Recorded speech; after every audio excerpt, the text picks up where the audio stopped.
Happy Football Sunday. The Miami Dolphins aren't playing today, but I have a lot of news to talk about.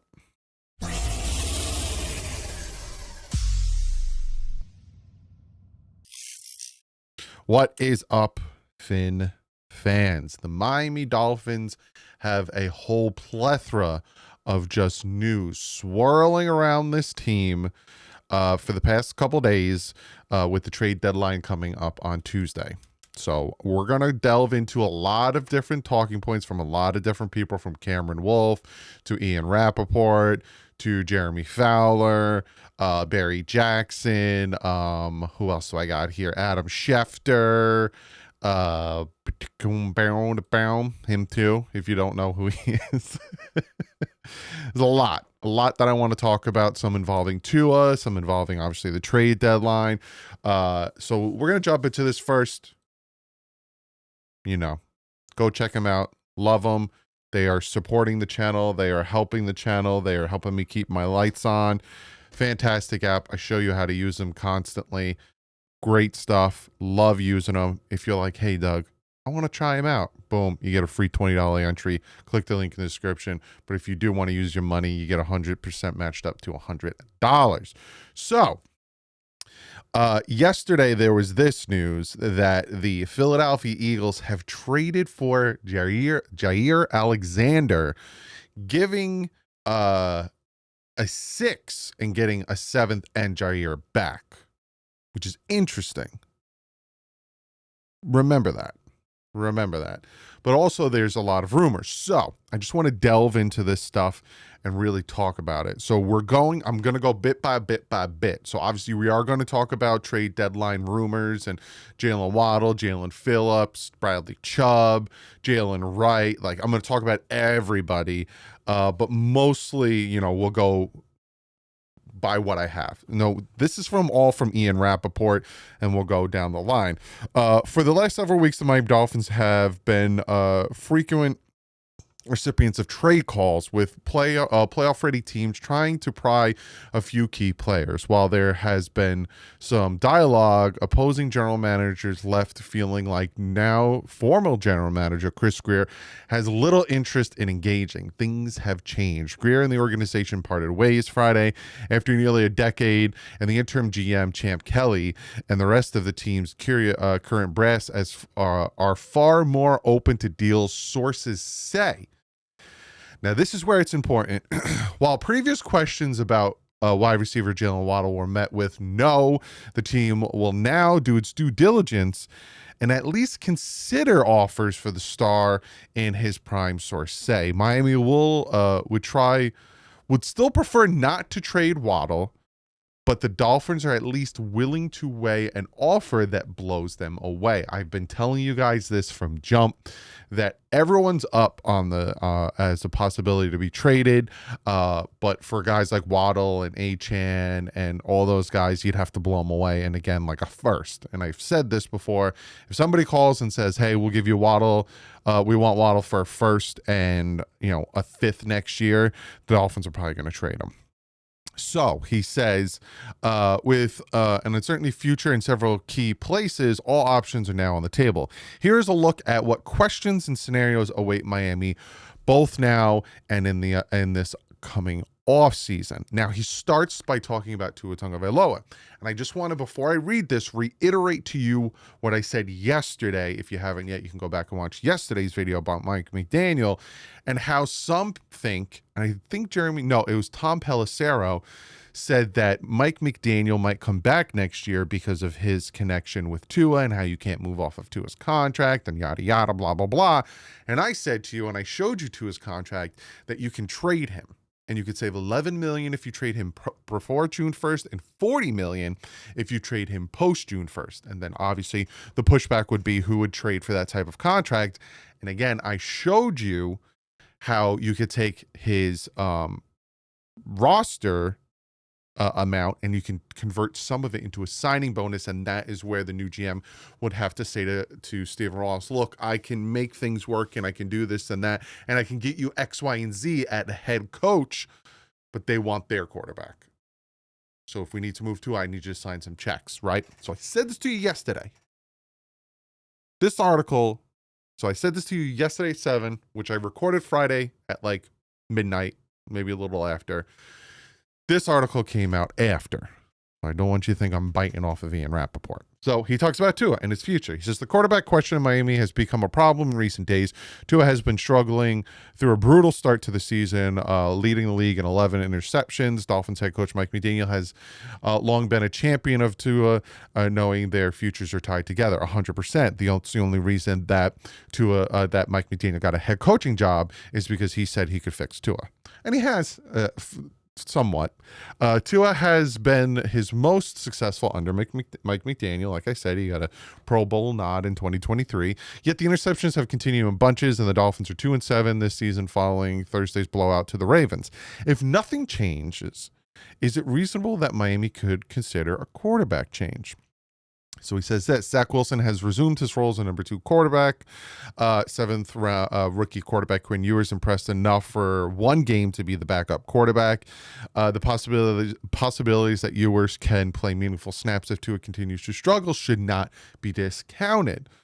Tua's play has to fall off for Miami to turn to either Wilson or Ewers, but a potential benching is not off the table at some point. So put that in the back of your noggin. So he talks about his contract and yada yada. Essentially, the team is on the hook for $57 million if he plays for them next season. Miami does have options, however, and again, I said this to you guys yesterday.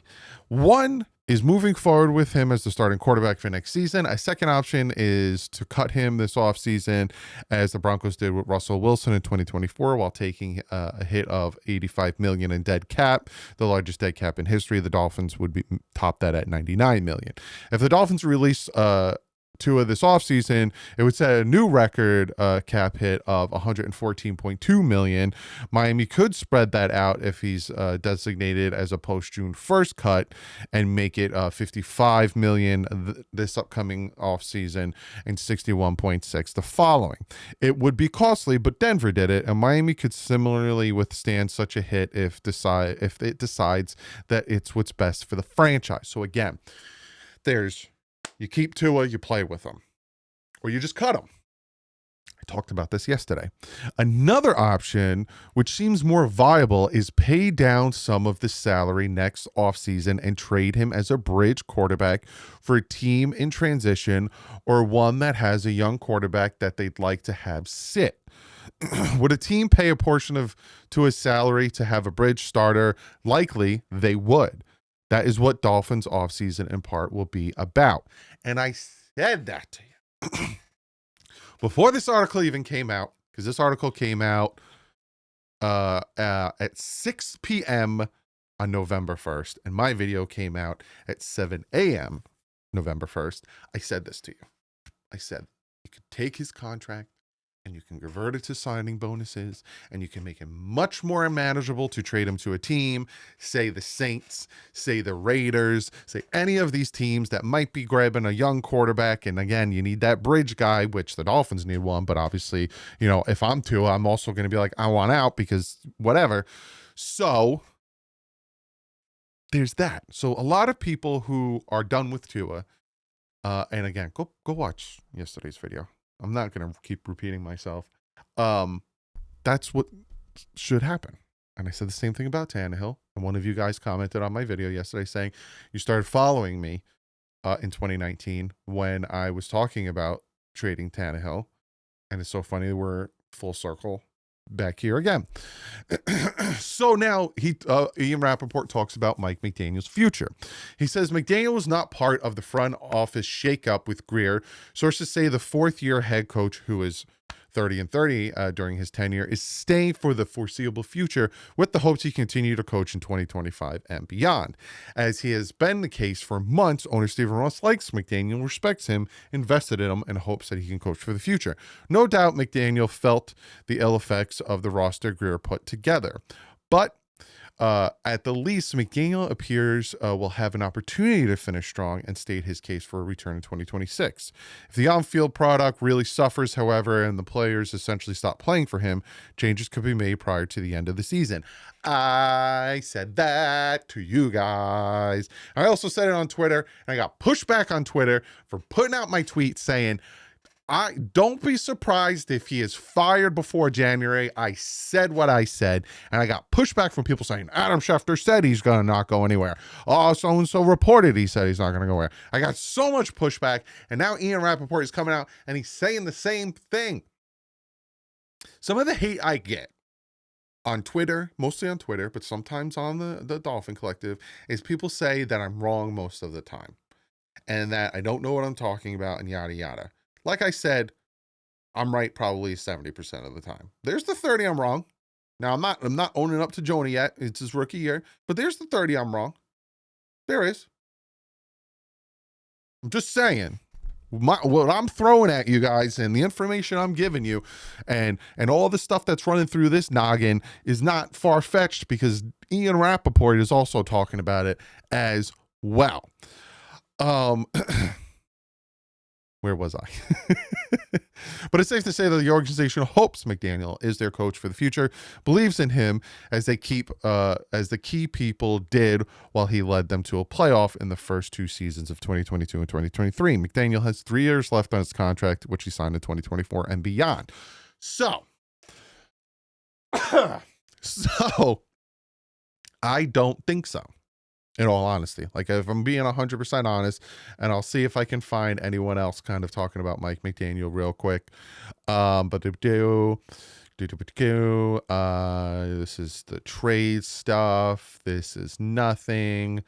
No, this is all trade stuff. Okay, so he's kind of the last guy who talks about Mike McDaniel. Me personally, I think, best case scenario, they win maybe another 2 games, maybe 3. That Bengals game is going to be a real question mark, but it's like the Jets and the Saints game are kind of the ones that you might be able to chalk up as a win. But that Jets team is playing differently now, so you can't really chalk that up as a win. But this is a 4-win team, and at the end of the season, if you're a 4 or 5 win team, you fire the head coach, especially if this is his 4th year and it's back-to-back years of starting 2 and 6. So again, I'm telling you, people. I'm not going to sit here, right? Chris Greer got fired. Did I come on here and say, I told you so? That's not me. I never come on here and say, I told you so. And I'm never boasting and bragging. I'm just preparing you guys. That's all. I prepared you guys, the OG followers, for the Ryan Tannehill trade. I got pushback for that. No one's going to want to trade for him. Boom. We traded him. I'm just preparing you, and I'm letting you know what's going on between these ears. And a lot of times it's not much, but when it comes to football, it's like a tornado in there. So how open will Miami be to trades? Now we're going to jump into all the trade stuff. This is what the main purpose of this video is trades. Who's going to get traded? When they're going to get traded? Will they get traded? How are you doing traded? The last time Kelly was an interim GM with the Raiders in 2022, it was after the league's trade deadline. He didn't have the opportunity to execute any deals. It's far different this time in 2025 because we have the trade deadline coming on Tuesday. Waddle is a big piece of the offense on the trade block following Tyreek's season-ending injury. Teams previously called Greer and asked about Waddle, and he said he wouldn't be traded. Now, people think, hey, Greer's out. Will they be traded? Sources say the Dolphins would at least consider dealing Waddle. It would be expensive as a young star in their prime, but not off the table. Something would have to blow the doors off for them to deal him, but at least GMs aren't being pushed to voicemail metaphorically. With a dearth of pass catchers available at the deadline, Waddle becomes the hottest commodity. Miami also has received significant interest in their edge rushers, with Jalen Phillips, Bradley Chubb receiving the most interest, but also Matthew Judon receiving some. So there's that. There's also from Jeremy Fowler, he says, in talking with several teams today, belief is Dolphins have more aggressive posture post Chris Greer. Interim Champ Kelly has had discussions with teams since promotion, pass rushers, Phillips, Bradley Chubb. Part of the reason Jalen Waddle trade is unlikely, and this is where you guys gotta, again, anyone who doesn't want Waddle traded, here you go, would take a lot to make Miami consider, per teams, possibly a first plus more would have to blow them away. So again, you're hearing Waddle's, they'll take calls on Waddle, they'll take calls on Waddle down the road. Jeremy Fowler's literally coming out and saying the reason why it's still unlikely, but they'll take calls. The Giants can call, the Bills can call, what other wide receiver, the Steelers can call. You name a wide receiver needy team, they can all call. But Miami's going to say, okay, well, we want a first and something else. And if those teams are like, all right, we'll give you a first and a fifth, then Waddle may get traded. Now, does that suck? 100%. But to go into 2026 draft with 2 firsts and a new GM who isn't Chris Greer, who's going to F it up by taking Austin Jackson and Noah Monogany, and obviously, people didn't want him to take Tua. Again, if I could go back in time in 2022, I'm taking Tristan Wirfs at 5. I'm taking Justin Jefferson, and then I'm taking either Jalen Hurts or Jordan Love. Those are my 1, 2, 3s in the first. So that's from Jeremy Fowler. Cameron Wolf also says the Philadelphia Eagles would like to trade for Dolphins defensive end Jalen Phillips at the right price per sources. I am told Vic Fangio thinks highly of Phillips from their year together in Miami. He would help fill Eagles' need for another pass rusher. So there's that. And again, they just traded for Jair Alexander. Now, this is from Adam Schefter. The Dolphins are willing to listen to offers for Waddle, yada, yada. It's a +1.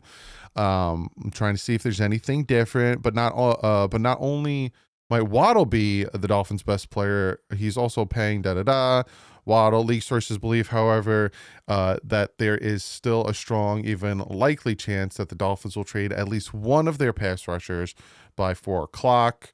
Another McDaniel So that it's kind of reiterates. Now with Barry Jackson's article is more opinion based, but it's also, from what I started reading, I was like, I don't want to read anymore. I want to, have a full reaction with you guys. Dolphins face big decisions in the next 5 days and 9 weeks. Here's some advice from Barry Jackson. The most Pollyannish of Dolphin fans have seen a path on the fridges of a wild connection with a win Thursday. Instead, Dolphins lost. Miami's 7th defeat in 9 games, essentially shutting the tomb to another Dolphins season left for dead. Left in the rubble are questions with no answers among them. With Chop Robinson leaving Thursday with a concussion, should that change the Dolphins' thinking with Jalen Phillips, Bradley Chubb before the trade deadline? Well, ESPN, Adam Schefter, and Dan Graziano said in recent days the Dolphins are expected to trade one of them, but part of the thinking there is created more playing time for Robinson, who said that his drop in snaps this season has made it more difficult to get into a rhythm with pass rushers, which I agree 1,000%. The feeling here, I wouldn't trade Phillips for anything less than a third. And even before settling for a third, I would see if there's a path to affordable, friendly extension this offseason. Phillips had another costly a missed sack on Thursday, but he's in the top 20 among edges of quarterback pressure. With Chubb, it's almost impossible to envision him returning. So either the Dolphins try to get him to take a pay cut for the 2nd consecutive year, which will lower it, or they will simply move on. If you can get a mid-round pick now, you probably should do it because of the contract situation. So essentially what Barry's saying is less than a third for Jalen Phillips, but he thinks, see if you can get him to a team-friendly contract. He's can't finish. That's the biggest knock on him this year, which sucks. And I'm going to make a joke, and Jalen, if you're watching this, don't take this to heart. Man can't finish the season, and now he can't finish his sacks. And it sucks because he's one of, if not my favorite Dolphin right now. And I'd love to see him stay, but it's, if we can get a third from him, sure. I would love to have one first. Hey, if we can get a first for Waddle and a third for Phillips, tell me you wouldn't sit there and love having 2 firsts, 1 second, and 3 thirds going into 2026 with a new GM. And you know how many GMs are going to be enticed to take the Miami Dolphins GM position if that's your draft? Oh, they have a top 3 pick and they have 2 firsts, a second, and 3 thirds. Yeah, I'll take that job, and then figure out the cap space later down the road. Should the Dolphins play the young guys over the vets who might give you a better chance of winning? When a coach's job is in peril, he'll almost always play the guys who gives him the best chance to win. So it's difficult to ask McDaniel and defensive coordinator Anthony Weaver to give a lot more playing time to cornerback Jason Marshall Jr., Ethan Bonner, or ask them to play defensive tackles Kenneth Grant, Jalen Phillips, and a lot more Benito Jones and Matthew Butler a lot less. And yet at 2-7, the Dolphins need to know if Grant and Phillips can become quality starters on the defensive line. They need to know if Marshall can be projected as a starter nickel or boundary corner for next season. They need to know once and for all if they have something with Bonner and perhaps even Isaiah Johnson, whose size, 6'3", and ball skills intrigue the staff. The younger corners get a chance on Thursday after Rasul Douglas left in the second half with a toe injury.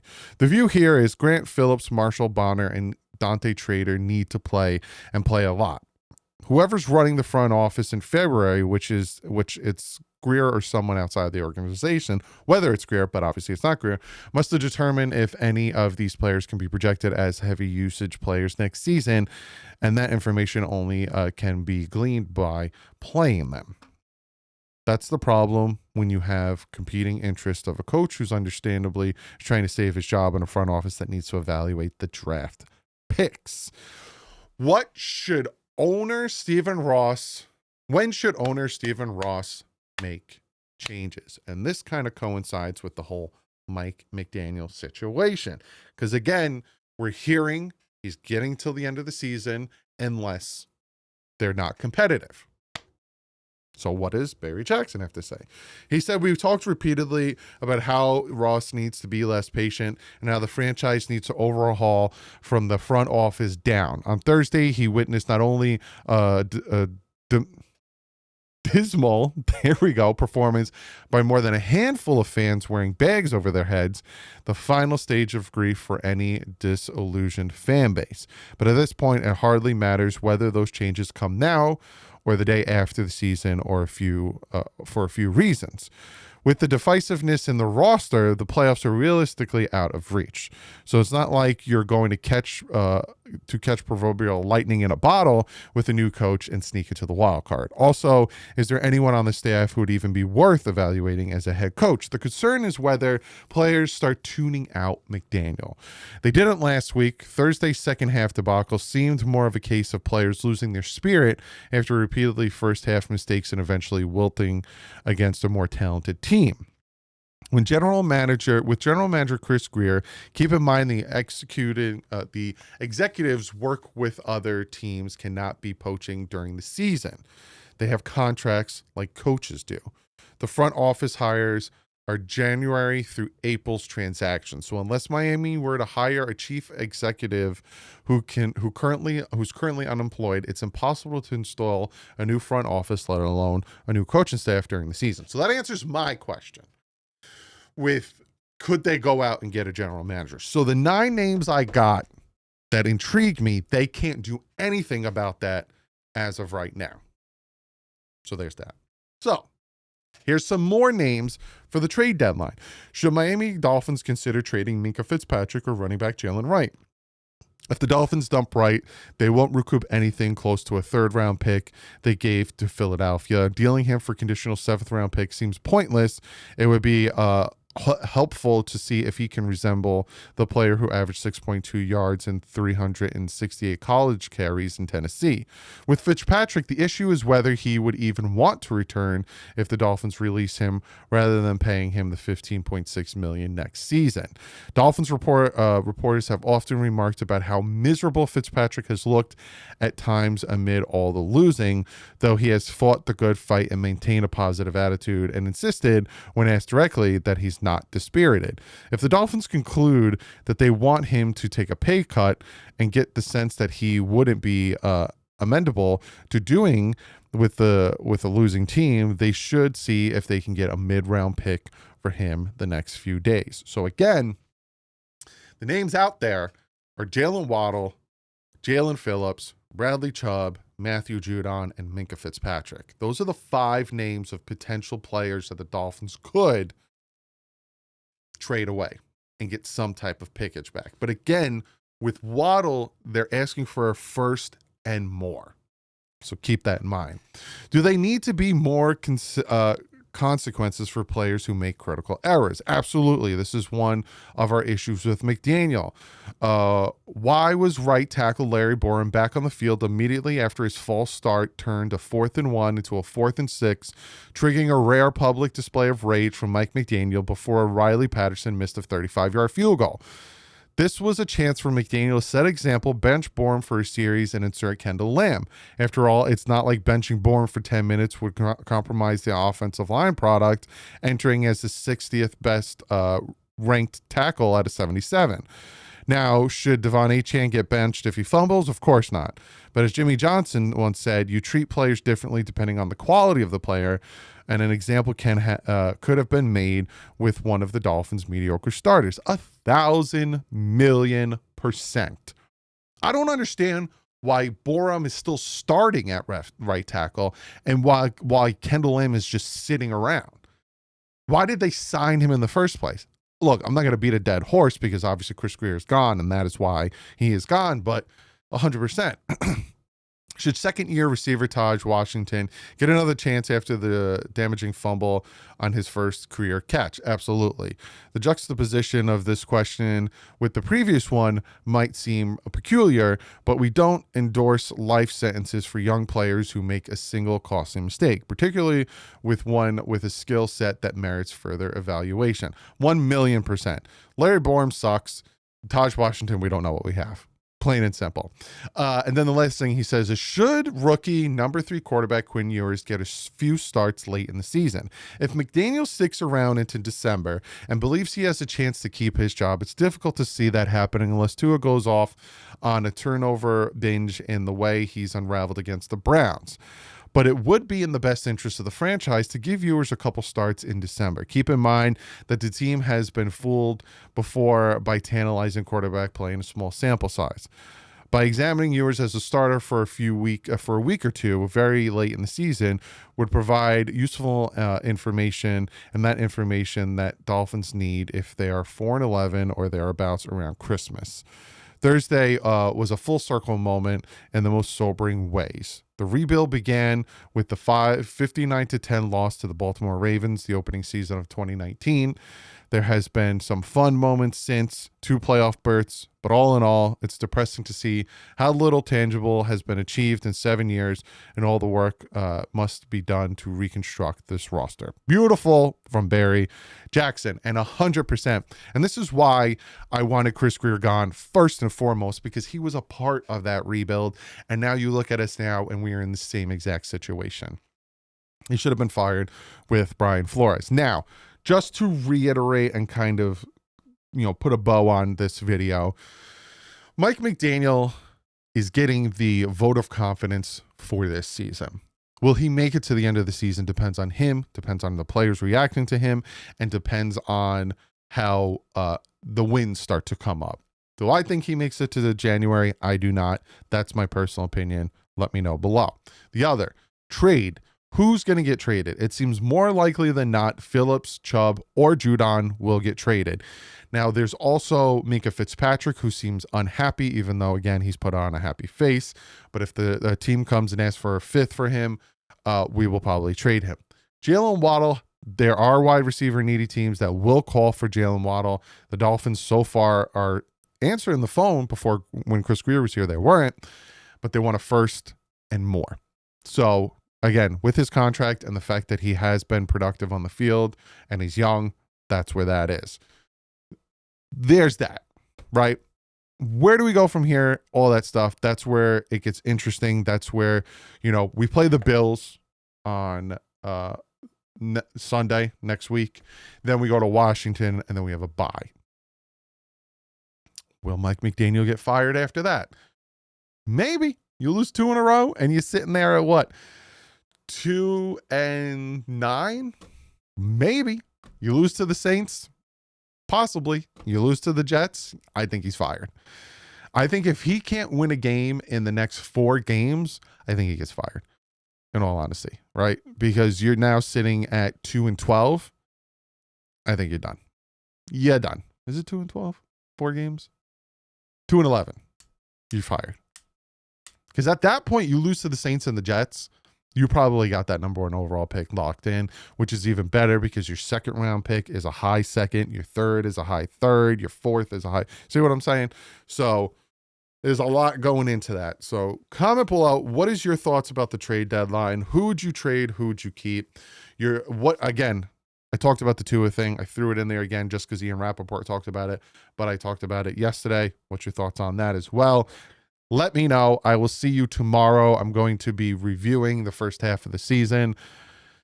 We suck, so it's going to be a lot of me talking about that. But comment below. Let me know what you guys think. Enjoy the games, and I'll see you tomorrow. Like usual, stay classy. And fins up.